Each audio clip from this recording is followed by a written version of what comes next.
Liverpool 3, Crystal Palace 1.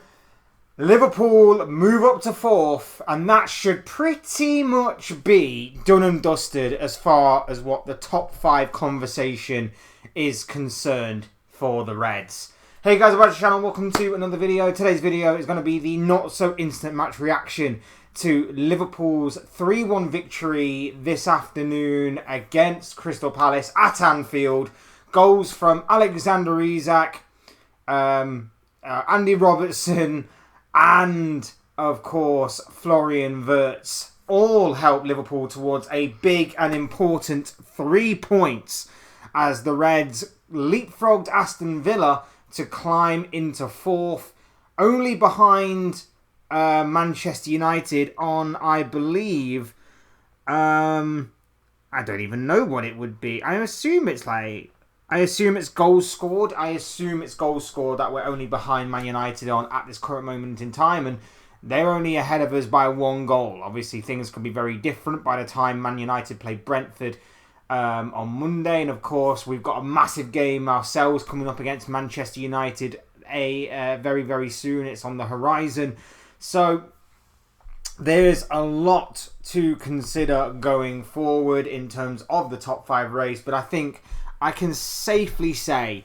that with Brighton currently in 6th and being 8 points behind us with 4 games to go, it is highly unlikely Liverpool are going to lose it from here. I know it's been a season in which we've bottled a lot and we've lost a lot, and you know, we've had an absolute train wreck of a campaign overall, but I think I can safely say, I mean, I was saying it a little bit last week, but I think I can now even more safely say that Liverpool have acquired Champions League football for next season. A small, minor victory in what has been, as I mentioned before, an absolute train wreck of a campaign overall.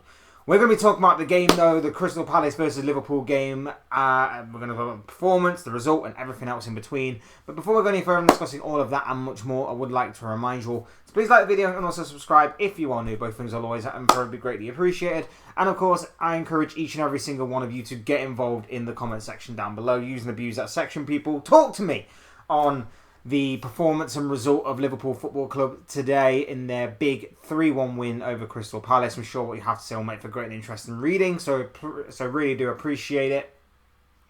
And without further ado, let's get on with the video. Let's talk Liverpool 3, Crystal Palace 1, a big performance and a big result. Look, I say big performance, it wasn't perfect. There were still some little signs here and there, but I'm going to try and be positive. We're almost at the end of the season. I'm glad the season's almost over, considering the roller coaster that we've been on this past year. So I'm going to try and be as positive as I can. So I'll try and get the negative stuff out of the way first. Again, wasn't exactly vintage Liverpool. Wasn't exactly perfect. There was still some signs there that there are issues with this club, with this squad, in terms of progressing the ball forward at times, in terms of having our midfield ran through. And let's be honest here, people, if it wasn't for Freddie Woodman in goal, it could have been a completely different story. Freddie Woodman was absolutely outstanding in goal today.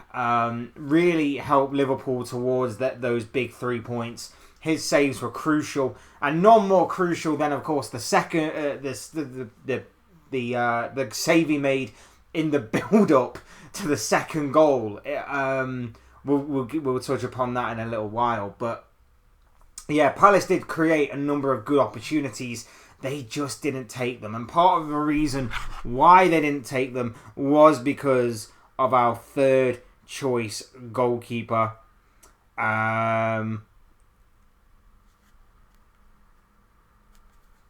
And he's been outstanding. He was outstanding in his first Premier League start, and I can't pick fault. The only negative was obviously losing the clean sheet, but it wasn't his fault. Like, he got injured.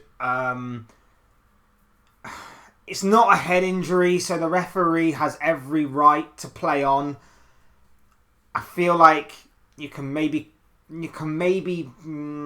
it's a debatable one. I'll put it that way. It's a debatable one because if it's a goalkeeper that goes down, it does seem a little unfair. But it's one of those goals where sportsman people will probably say kick the ball out. You know, the goalkeeper's down. It seems a little unfair that that Munoz went on and scored the goal. I understand why he did it. I think he probably could have done just kick the ball out and showed a bit of sportsmanship. I understand that side of it, but I also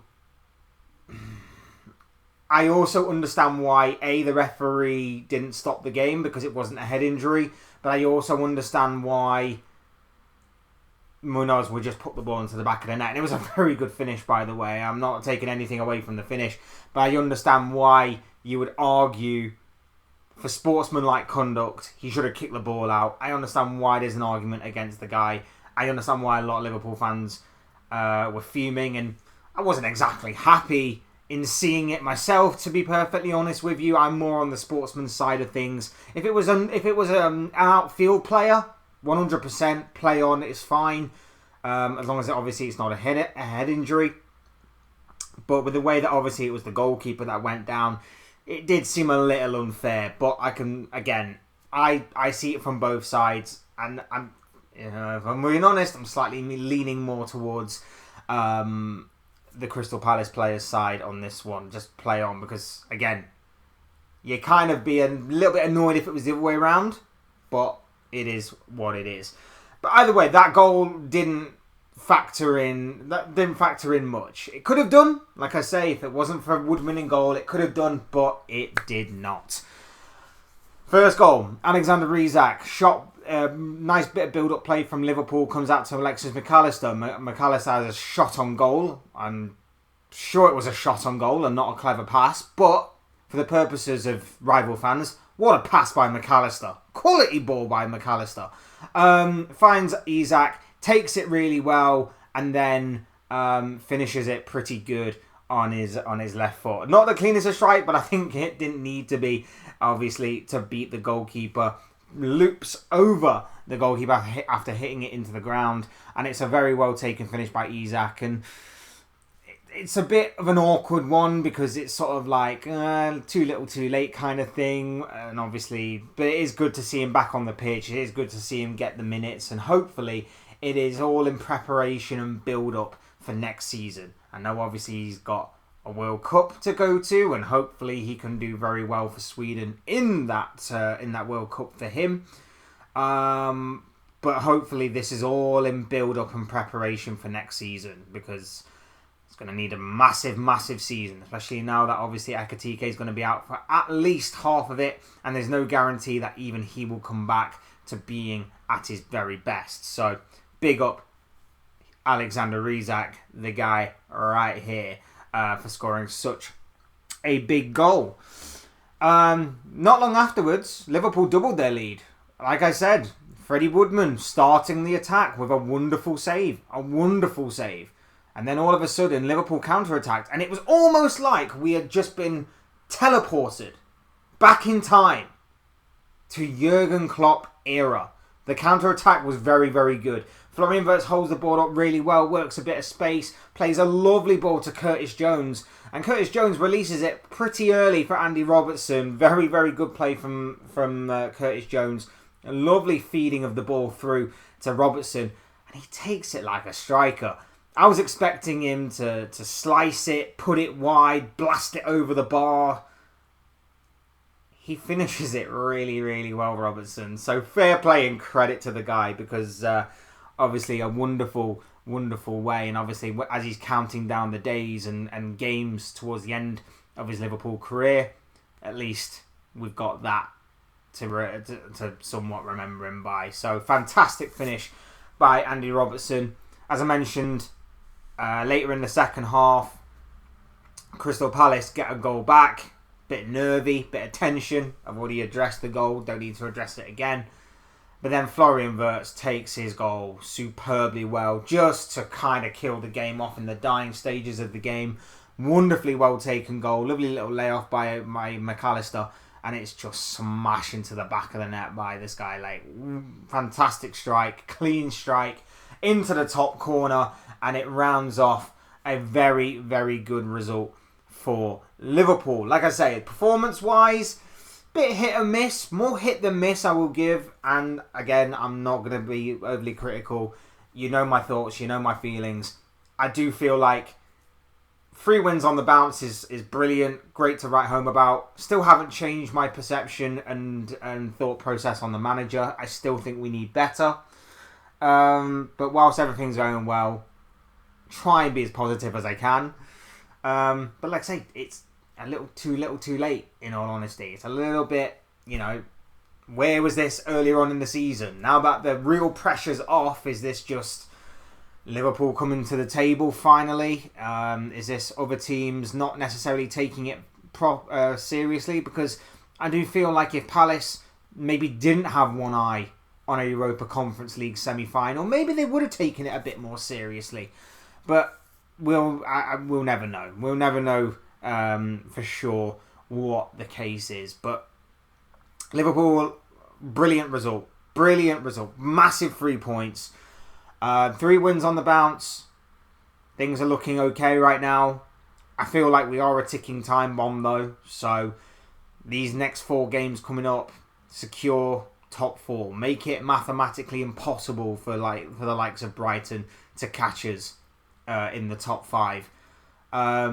Chelsea, Man United, Aston Villa, teams that are in and around us, and then of course Brentford on the final day of the season.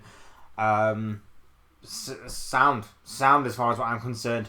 Was one horrible moment. One horrible moment in the entire game that somewhat, for me, overshadows what was a very nice day at Anfield, both weather-wise and on the pitch. Mo Salah goes off injured with a hamstring. Mo Salah went off injured, hamstring. I'm hoping to God it's nothing too serious. I'm hoping to God that we can see him bow out properly in a Liverpool shirt. I'm hoping that's not the last image we will see of him in a red shirt. Fingers crossed it's nothing too serious, but it didn't look good. Obviously, hamstrings don't look good. They take several weeks, and we're on the home straight right now. We're on the home straight to the conclusion of this Premier League campaign. I'm hoping to God that this is not the last we will see of Mo Salah, but it didn't look good. So that is the one dampener on things. Otherwise, yeah, massive 3 points for Liverpool. We leapfrog Aston Villa into 4th after they lost earlier on today. Big result for Fulham, that. But yeah, we leapfrog Aston Villa. We're on joint level on points with Manchester United. It'll be great if we finish 3rd, by the way. Like, despite everything, somehow we finish 3rd. And that would be crazy if we did. It would keep him in the job, unfortunately. But it would be crazy if we actually did finish 3rd. There are parallels to certain former Man United managers in this situation that we can't make the same mistakes as they did. He has to still go in the summer, in my opinion. But it looks like he's going to be here to stay. So that's another conversation for another day. Otherwise, let's just focus on the positives. Let's just focus on the result. A massive 3-1 victory for Liverpool today at Anfield against Crystal Palace. Look, those have just been the thoughts, comments, opinions, predictions, feelings, whatever you want to call it, of this guy. I want to know what you guys are thinking and feeling. Let me know in the comment section down below. Use and abuse that section, people. Talk to me on the performance and result of Liverpool Football Club today. Otherwise, hit the like button on the way out if you haven't already. Subscribe if you are new or want to see more content like this. Both things are always and forever greatly appreciated. And, of course, get involved in the comment section as well. Otherwise, thanks everyone for watching. Take care of yourselves. I've been Fletch. As always, you've been absolutely amazing. Really appreciate you being here, guys. Thank you for the love and support on the channel. And until next time, take it easy. And I'll see you all again soon in another video or live stream or whatever it may be. Cheers, guys. Thanks everyone for watching. Take care of yourselves. Enjoy the rest of your night. Speak to you all again very, very soon.